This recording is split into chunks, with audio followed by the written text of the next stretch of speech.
First, thank you so much for coming. I've learned a lot listening to what you shared with us. My question is specifically about Iran and the nuclear weapons and the discussion that you were having with regard to Iran and the international community. I definitely understand the idea of a country obtaining a nuclear weapon or developing one themselves out of a form of protection or to be on the same, I guess, international status as other countries who are considered superpowers or on the same level as a superpower because they themselves have nuclear weapons. But what do you do when a country is openly trying to develop one or obtain one and also openly threatening to wipe out a country and claiming that a country shouldn't exist? I mean, those are two really big issues that we're dealing with, and I didn't really think you addressed that, and I was curious what you had to say.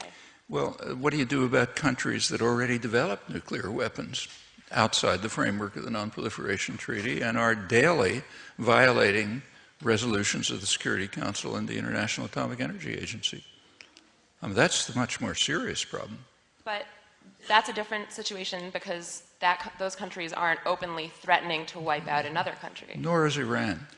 Just take a look at the statements. The statements are that they don't think, they said actually it goes back to Khomeini, at the time of the U.S.-Iranian alliance, the Israeli-Iranian alliance, and Israel didn't care about it then. And it keeps being repeated.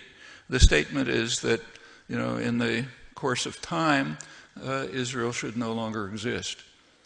Well, actually, I happen to agree with that too. In fact, so do a lot of people in Israel, the ones who think there should be a single democratic state. That's not calling for wiping anyone out. In fact, Iran has supported the international consensus on the two-state settlement. Actually, there are two countries that are not only calling for some nation not to exist, but are destroying it, namely the U.S. and Israel. That's their position with regard to the Palestinians. And they're not just saying it.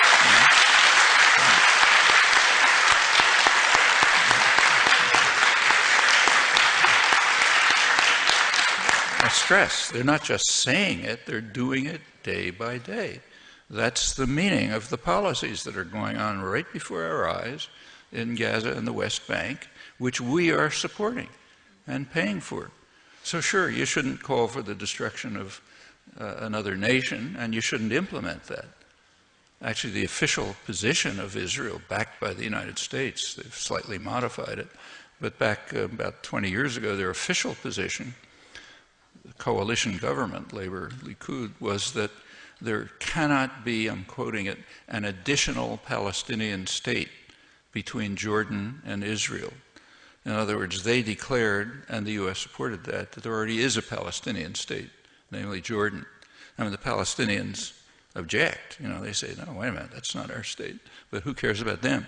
We say that's your state, and there can't be an additional one. Well, that goes well beyond calling for the destruction of another country.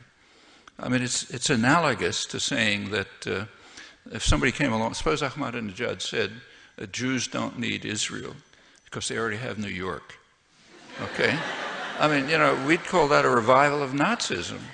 But that's the official, has been the official U.S.-Israeli position. So there's a lot to be, incidentally, about Iran. Nobody in their right mind wants Iran to have nuclear weapons, or anyone else. But it is and it's a horrible regime, undoubtedly, though there are worse ones in the region, which are our allies. Everyone, and I'm not referring to Israel, I'm referring to the other Arab states. I mean, in comparison with Saudi Arabia, Iran looks like a civil rights paradise. But but it's awful, no doubt. And there's a way to deal with it. Like, for example, moving towards a nuclear weapons-free zone. But among strategic analysts, including Israeli ones, there's no real question about why Iran is moving to nuclear weapons capability, which is not the same as having nuclear weapons. It's just being at a point where you could have them, like most of the advanced industrial world is in that position. Japan, Italy, all sorts of countries. The reason is very simple. Actually, it was described by one of Israel's leading military analysts, very hawkish, Martin von Crefeld, a couple of years ago. After the invasion of Iraq, he wrote an article in which he said He doesn't know if Iran is developing nuclear weapons, and he hopes not. But he says if they're not developing nuclear weapons, they are crazy. That was his word. They're not developing them, they're crazy. The United States has just announced, we're going to attack anybody we feel like and invade you if we can do it with impunity. So you better have a deterrent. Well, maybe they're developing a deterrent. No serious analyst thinks that they could use nuclear weapons. I mean, if Iran had nuclear weapons and missiles, which nobody sane wants them to have, I mean, if they went as far as even loading a missile, the country would be vaporized, instantly, even if there was any suspicion of it. Well, the clerics may be hideous people, but they've shown no particular inclination for suicide and destruction of everything that they own and everything they value. The same is true about leaking nuclear weapons to others. If there was any suspicion that they were doing that, you can say goodbye to Iran. So chances they're using it are, probably at the level of an asteroid hitting the Earth or something like that. But it's a serious problem. In fact, if you look at the Israeli literature, they're pretty straight about it. They say that the real threat of an Iranian nuclear weapon is not against Israel, but it's against Zionism.